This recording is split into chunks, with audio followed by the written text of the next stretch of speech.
امیر خراسان تھا ایک عبداللہ طاہر، اس نے ایک مرتبہ کسی جگہ پہ سفر کے لیے نکلا ہوا تھا، تو اس نے اپنے فوجیوں سے، اپنے غلاموں سے کہا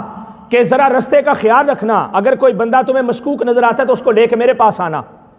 کیا ہوا کہ 4 بندے چور قسم کے جو ہیں اس کے فوجیوں کو ملے، انہوں نے چاروں کو پکڑ لیا، اور پکڑ کے جب سلطان کے پاس لے کے جانے لگے تو ایک بندہ ان میں سے بھاگ گیا، وہ ذرا شاطر تھا، بھاگ گیا وہاں سے۔ تو اب وہ بڑے پریشان تھے کہ امیر خراسان عبداللہ طاہر جو ہے وہ بڑا سخت دل بندہ ہے، تو 4 بندے ہم نے پکڑے ہیں، جھوٹ ہم اس سے کیسے بولیں؟ تو 4 بندے ہم نے پکڑے، ایک بندہ بھاگ گیا، ہم نے کسی نہ کسی طریقے سے بندے 4 پورے کرنے ہیں۔ خیر ایک کسان تھا بیچارہ، غریب بندہ،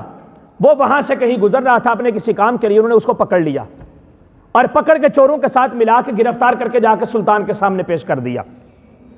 اب سلطان کے سامنے جب فوجیوں نے بتایا کہ جناب یہ چور ہیں اور ان کے بارے میں ہمارے پاس ان کے لیے، ان کے ثبوت کے لیے دلائل اور جناب ثبوت گواہ موجود ہیں کہ یہ چور تھے، لوگوں کو لوٹ رہے تھے، راہزن تھے، ڈاکہ زنی کر رہے تھے، بادشاہ نے کوئی اور بات نہ سنی، اپنے فوجیوں کے اوپر اعتماد تھا، اس نے کیا کیا کہ حکم دیا کہ ان کو جیل کے اندر ڈال دو، صبح سزا دیں گے۔ جب جیل کے اندر وہ چلے گئے تو وہ ایک جو بندہ کسان تھا بیچارہ غریب، اس نے کہا میرا معاملہ تو اب اللہ ہی بہتر جانتا ہے، میرا اور اس بادشاہ کو کیسے پتا ہے، میرے پاس تو کوئی ثبوت اور گواہ بھی نہیں ہے، میں کیسے اپنی برات کا اظہار کروں گا اور کیسے اعلان کروں گا؟ تو جناب اس نے کہا کہ اچھا چلو ٹھیک ہے، وضو کیا، وضو کر کے اللہ کی بارگاہ میں جھک گیا۔ میں مظلوم کے بارے میں بات کرنے لگا ہوں کہ ایک مظلوم کی ہاں جو ہے وہ کہاں تک جاتی ہے۔ مصطفیٰ کریم علیہ السلام ارشاد فرماتے ہیں مظلوم کی بد دعا سے بچو، کیونکہ اس کی بد دعا اگرچہ وہ کافر ہی کیوں نہ ہو، انسان تو ہے نا، رب نے اس کو پیدا تو کیا ہے۔ پارہ نمبر 1 کے اندر اللہ رب العزت نے ارشاد فرمایا، حضرت ابراہیم نے دعا کی تھی وَارْزُقْ أَهْلَهُ مِنَ الثَّمَرَاتِ مَنْ آمَنَ مِنْهُمْ بِاللَّهِ وَالْيَوْمِ الْآخِرِ، باری تعالیٰ اس شہر سے رزق اس کو دینا جو تیرے اوپر اور آخرت کے دن کے اوپر ایمان رکھتا ہوگا۔ اللہ نے فرمایا نہیں، من کفر فأمتعه قلیلا، میں اس کو بھی دوں گا جو مجھے نہیں مانتا ہوگا،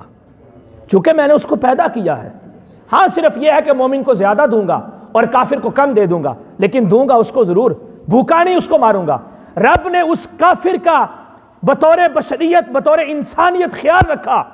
اور کہا کہ میں اس کو اپنی نعمتوں میں سے دوں گا کیونکہ میں نے اس کو پیدا کیا ہے۔ آج ہم لوگوں نے کیا کیا؟ ہم کفار کے ساتھ تو یہ انداز اپناتے وہ دور کی بات ہے، ہم نے اپنے مسلمانوں کو بھوکا مارنا شروع کر دیا، اللہ ماشاءاللہ۔ تو وہ مظلوم، آقا کریم علیہ السلام ارشاد فرماتے ہیں کہ اس کی ہاں سے بچو، کیونکہ مظلوم کی ہاں جو ہے وہ عرش کو بھی پھاڑ کے ڈائریکٹ رب کی بارگاہ میں پہنچتی ہے، اس کو کوئی نہیں روک سکتا۔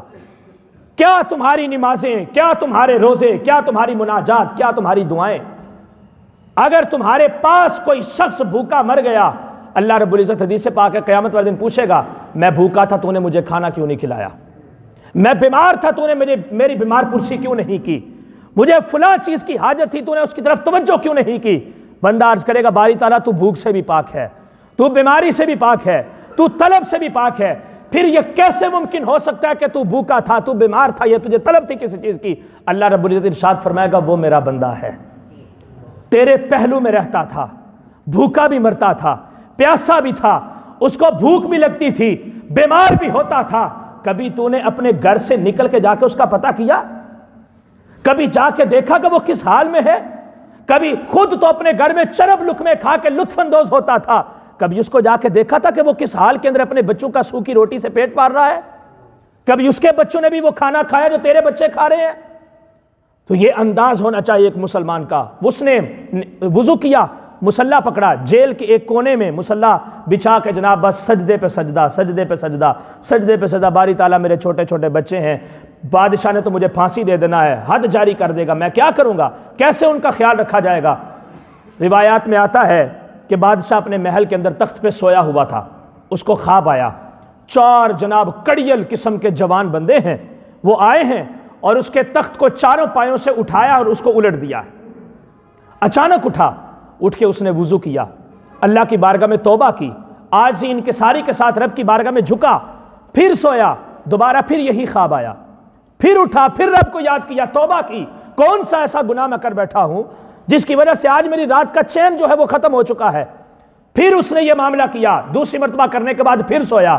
پھر تیسری مرتبہ خواب میں یہی نظر آیا۔ جب تیسری مرتبہ اٹھا تو اس نے زندان کے اوپر جو ایک بندہ مامور تھا دربان، اس کو بلایا، اس کو کہا کہ بتاؤ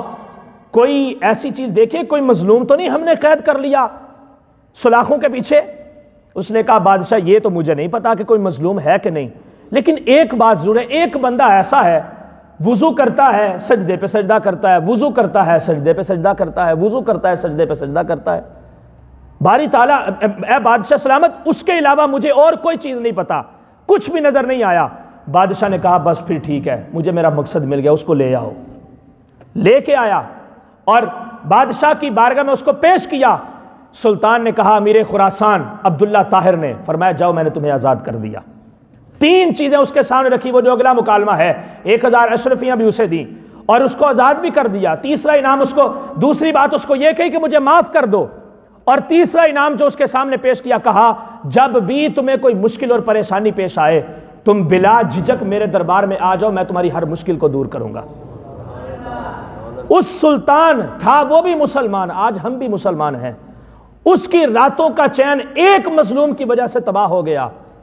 آج آپ کے علاقے کے اندر، آپ کے گرد و نواح میں، آپ کے کنبے کے اندر کتنے لوگ ایسے گھوم رہے ہیں جن بیچاروں کو بستر پہ جا کے لیٹتے ہیں